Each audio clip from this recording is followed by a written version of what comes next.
मेरा नाम डॉक्टर प्रदीप नैन है और मैं पतंजलि रिसर्च फाउंडेशन में डॉक्टर अनुराग वार्ष्णेय जी की टीम में काम करता हूं।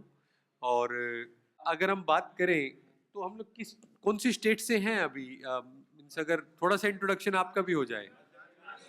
एक एक करके बात करते हैं। हाँ जी, उड़ीसा से हैं, मध्य प्रदेश, गुजरात, बहुत बढ़िया, छत्तीसगढ़ भी है। ये बहुत अच्छा है कि हमने पूरे भारत को मिक्स करके बिठाया हुआ है ना। बहुत ही बढ़िया, आप लोगों के लिए एक बार ताली हो जाए। हिंदी ठीक रहेगी, हिंदी या इंग्लिश? हिंदी ओके है, हिंदी सबको समझ में आएगा। ठीक है, मुझे एक्चुअली दो ही लैंग्वेज आती है, मैं तीसरी हरियाणवी बोल सकता हूँ, तो हरियाणवी कोई है नहीं यहाँ पे, है ना। गुजराती मुझे नहीं आता है, पर तो हम मातृभाषा में बात करते हैं। अच्छा, ये बताइए, आप लोगों ने, चाहे कोई उड़ीसा से है, कोई छत्तीसगढ़ से है, कोई अपनी दूसरी मध्य प्रदेश से भी एक बंधु हैं, गुजरात से भी हैं हमारे। गुजरातियों को तो प्रणाम, हमारा देश ही गुजरात से चल रहा है अभी, है ना। तो आप जैसे आप बात करें तो महाभारत तो सब उसमें होंगी, उड़ीसा में भी महाभारत पढ़ते होंगे, सुनाते होंगे, झारखंड में भी, गुजरात में भी। तो अगर बात करें तो महाभारत होने का सबसे बड़ा कारण क्या था, क्यों हुई महाभारत? एक एक करके हम बात करेंगे ना। और मैं कोई ऐसा लेक्चर नहीं देने वाला हूं कि वो टिपिकल डॉक्टर्स वाली लैंग्वेज में बात नहीं करेंगे, हम बड़ा एकदम देसी स्टाइल में बात करेंगे। हाँ जी, जगह के लिए हुआ था, ठीक है, बहुत बढ़िया। और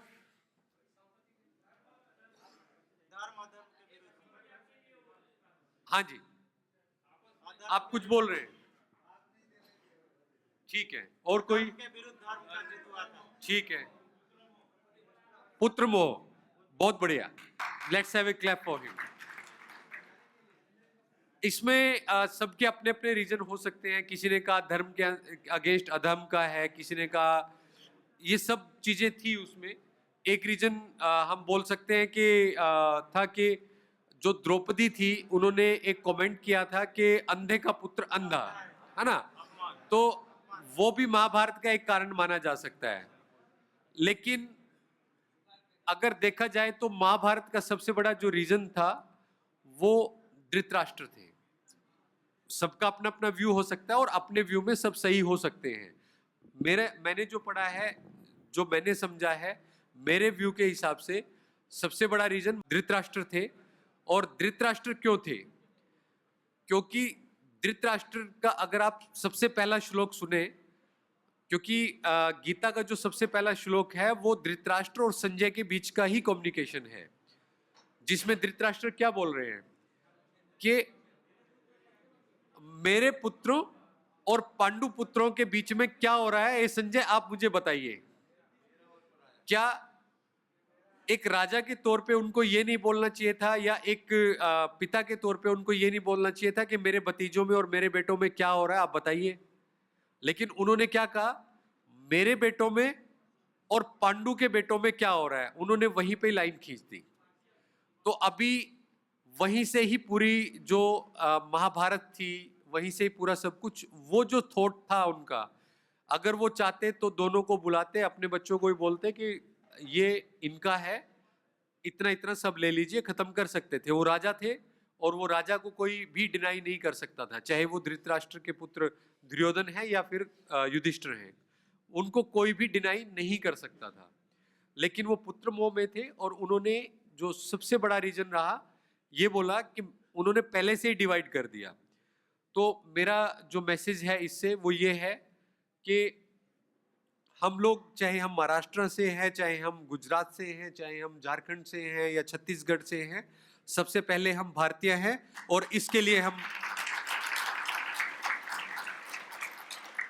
अब बात करते हैं अपनी पहचान बताने की। मैंने आकर के अपना नाम बताया, मेरी पहचान उस नाम से आगे कुछ नहीं है। अगर आप हम थोड़ा सा धार्मिक से स्टार्ट किए हैं। अगर आप देखें तो हनुमान जी जब रामायण का जब टाइम था, तो जब वो सीता माता के पास गए तो उन्होंने अपनी क्या पहचान बताई कि मैं राम सेवक हूं और मुझे राम जी का दूत हूं। और उन्होंने ये जाकर के नहीं बताया मैं हनुमान हूं, मेरी ये डिग्री है, मैं उड़ सकता हूं, मैं ये कर सकता हूं। और वो चाहते तो सब कुछ कर सकते थे, वो पहले दिन ही उठा करके रावण को उड़ा सकते थे, उन्होंने पूरी लंका जला दी थी। लेकिन वो एक पूरा प्रोसेस के हिसाब से गए थे, उनको उसके आदेश नहीं थे। तो सेम चीज यहां भी है, हमारी भी एक ही पहचान है कि हम पतंजलि के सिपाही हैं, मैं पतंजलि का सिपाही हूं और यही मेरी पहचान है। इसके अलावा मेरी कोई पहचान नहीं है। और आप लोग भी पतंजलि से जुड़े हैं, तो मैं ये मानता हूं कि आप लोग भी सब पतंजलि के सिपाही हैं। और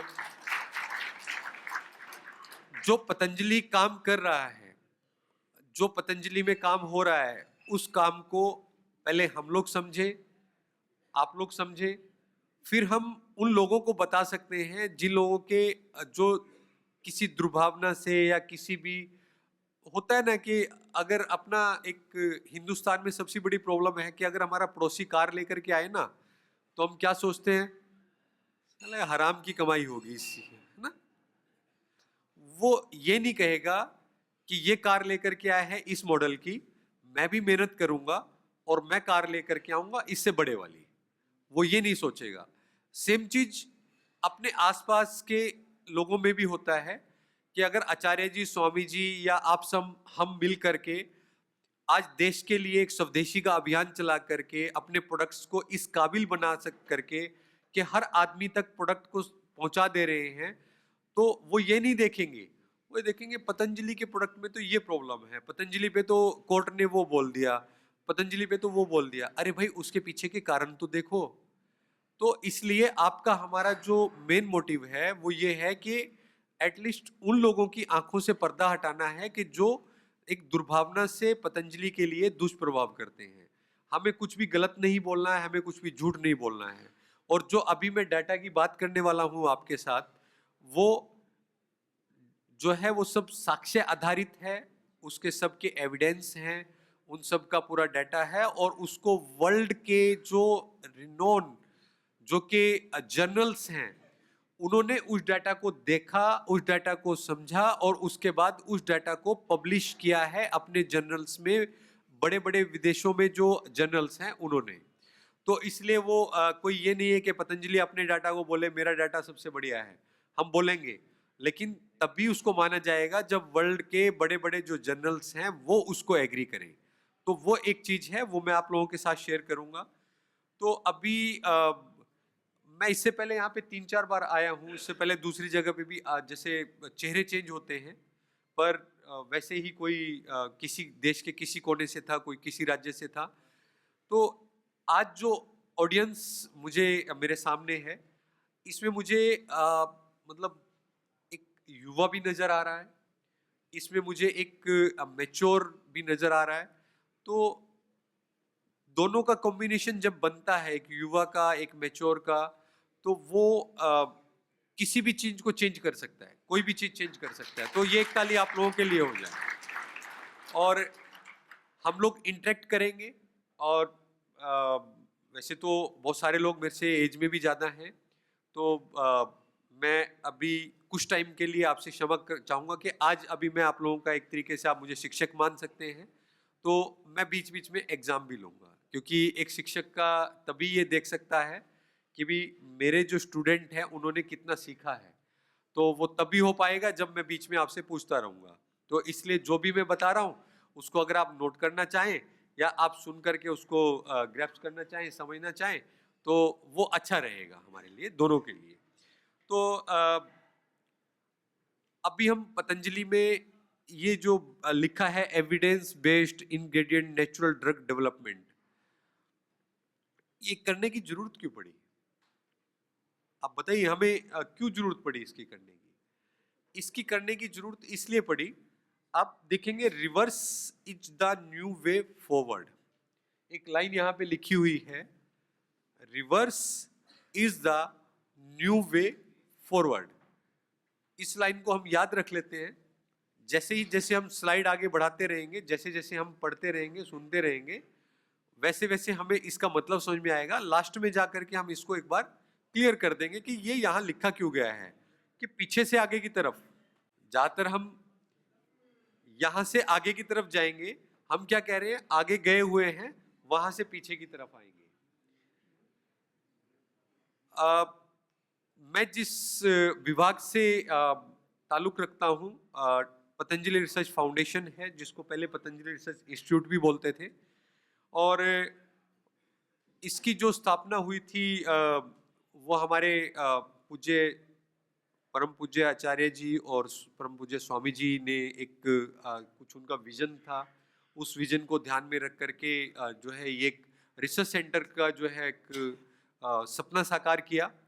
और मैं ये बता देता हूँ कि जैसा रिसर्च सेंटर पतंजलि का बना हुआ है, बड़ी बड़ी एलोपैथीज कंपनी के पास वैसा रिसर्च सेंटर भी नहीं है, आयुर्वेदा पे तो छोड़ दीजिए।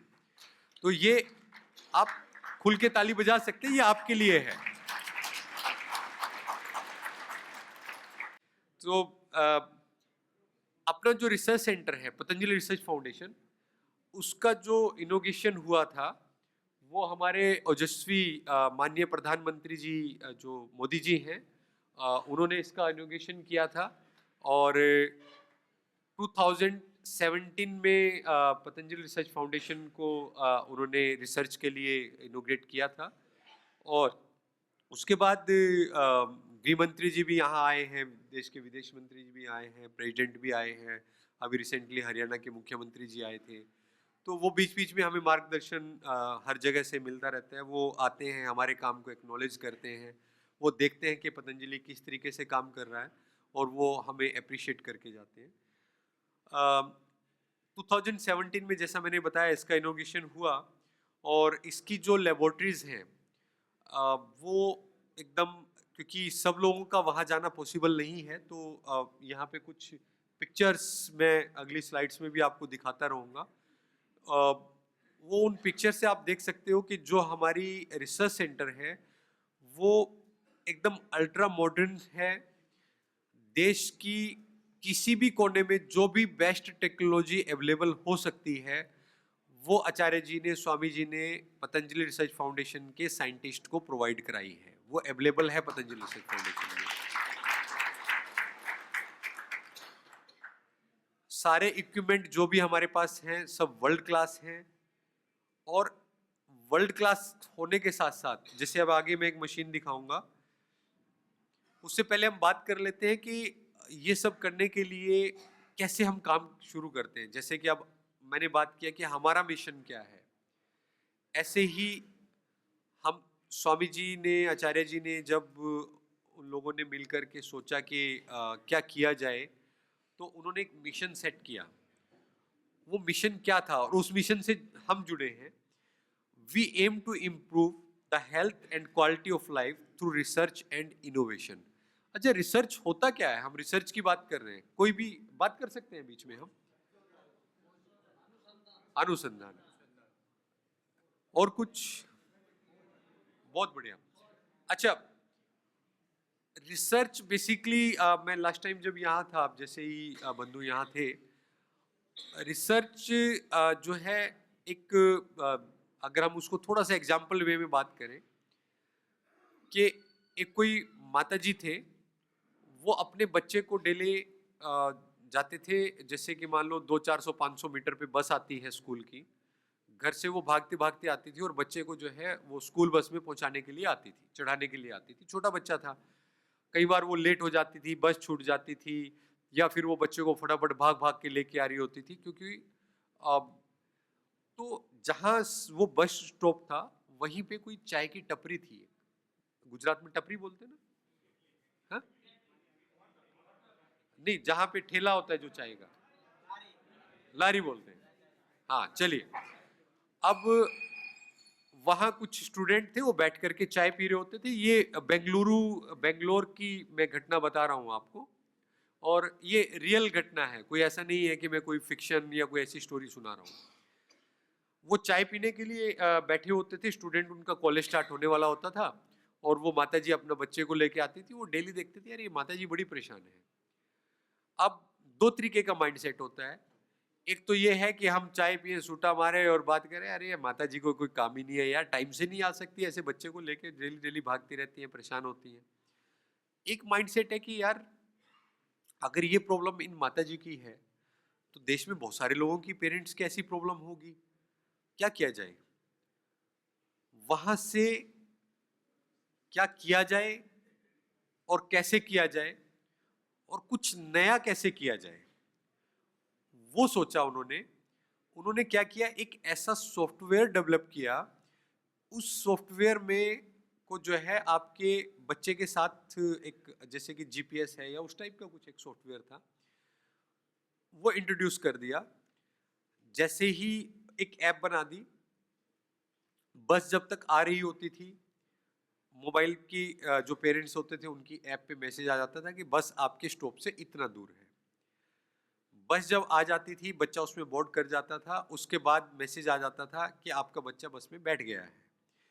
और जब वो स्कूल में उतर जाता था तब मैसेज आ जाता था बच्चा कुछ क्लास में आंसर करने के लिए खड़ा हुआ है, तो उस टाइप का भी उनको मैसेज आ जाता था। और उन्होंने ये सॉफ्टवेयर, वो स्टूडेंट थे खाली, तो रिसर्च, ये रिसर्च है कि कुछ हम थोड़ा सा हट के सोचें और लोगों के लिए सोचें। तो और फिर वो स्टूडेंट्स ने सिलिकॉन वैली में कोई आईटी की बहुत बड़ी कंपनी थी, उनको बहुत सारे पैसे में बेच दिया। और ये सब एक रिसर्च का तरीका है।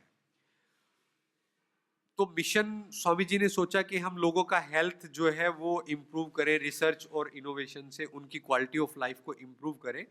ऐसा एक मिशन लेकर के स्वामी जी आचार्य जी चले। अब हमने कोई मिशन स्टार्ट किया तो उसके लिए फिर एक विजन भी रखना पड़ेगा आपको।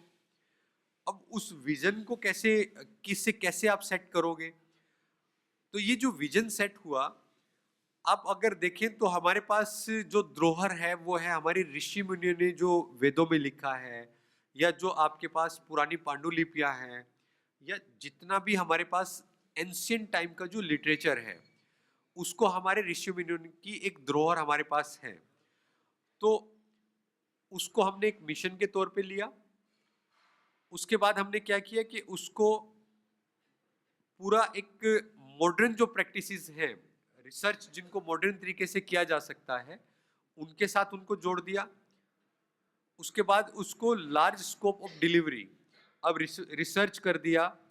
जो हमारे बुजुर्गों की, हमारे एंशिएंट ऋषि मुनियों की धरोहर है, उससे हमने आइडिया लिया, मेडिसिन के ऊपर रिसर्च किया, और उस रिसर्च को हमने मॉडर्न प्रैक्टिसेस के साथ एक मेडिसिन फॉर्म में ले आए।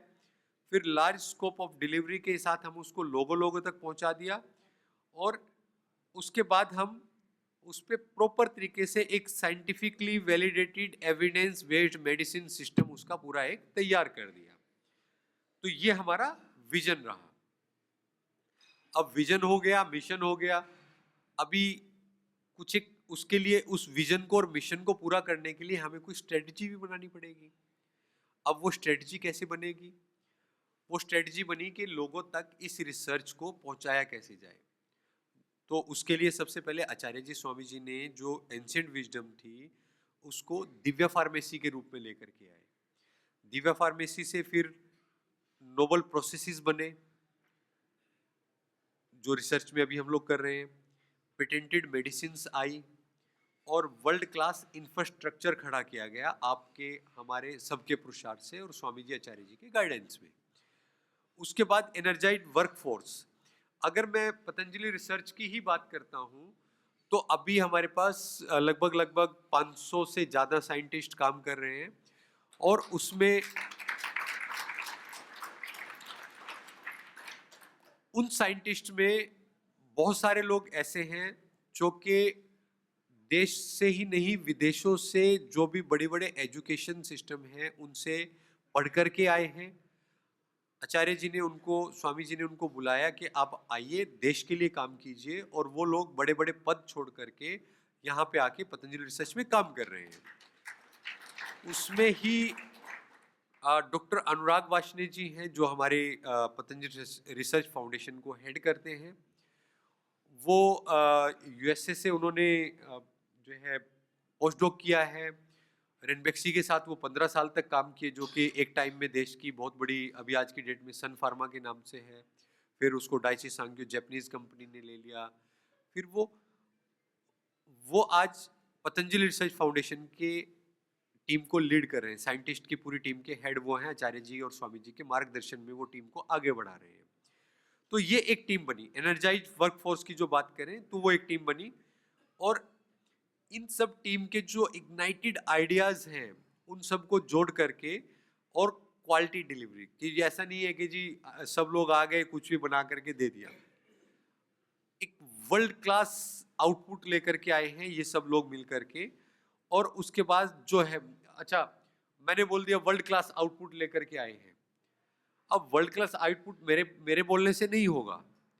अगर हम पतंजलि के जाकर के लोगों को बोले कि जी हमने जो प्रोडक्ट बनाए हैं वो वर्ल्ड क्लास हैं, या जो हम काम कर रहे हैं वो वर्ल्ड क्लास हैं, उसके बोलने से नहीं होता है, हमारे बोलने से नहीं होता है।